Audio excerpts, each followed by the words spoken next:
Welcome to this short video on how to use ChatGPT. So first you'll come into Google and just search for ChatGPT, and this is the version that you're looking for, not the ChatGPT 4 version, which is the paid version. Just click on the link and it may ask you to create an account if it's the first time that you've done this. When you open it, you will end up on this page and it will give you some examples down at the bottom there of things that you can ask ChatGPT for. Down the left hand side are all your previous chats with ChatGPT, so you can go back to anyone and continue the conversation. The main thing that you need to remember is that you use one page for every conversation, because you can go back and refine and ask it more questions as you go along. When you start off, you will always use the bottom box here to start your first conversation. And the results that you get are only going to be as good as what you put in there. So the more information and the more specific you are, the better the information that you will get back. So let's just have a look at one of the examples that I've done here. We'll just go back to the top. So I've just told it who I am. I am a tutor teaching older people how to use their phones. I've asked it to suggest 5 fun activities, so I've been specific, that I want to use at the start of class, which are easy to explain with minimal instructions.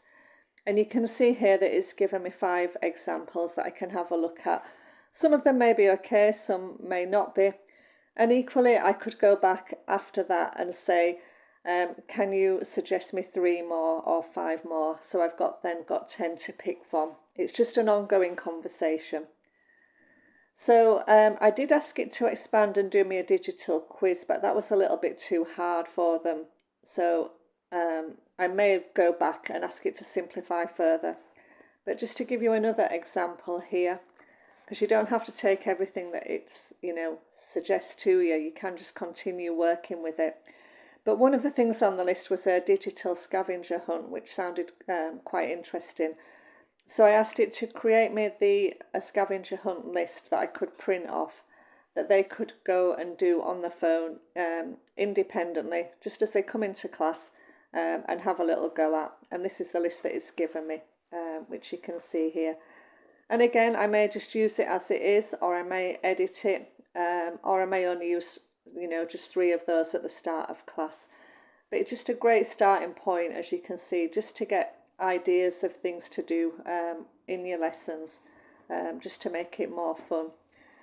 So once we've done that particular chat will move, and it will always be stored on the left hand side. So if I want to come back to it, I can just tap on it, continue the conversation at the bottom.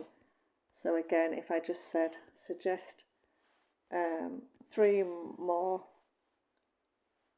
to go on the list, if I just do that, it's going to just go ahead and give me 3 more suggestions that we can do. And so anytime I can go back in and just ask it for more information.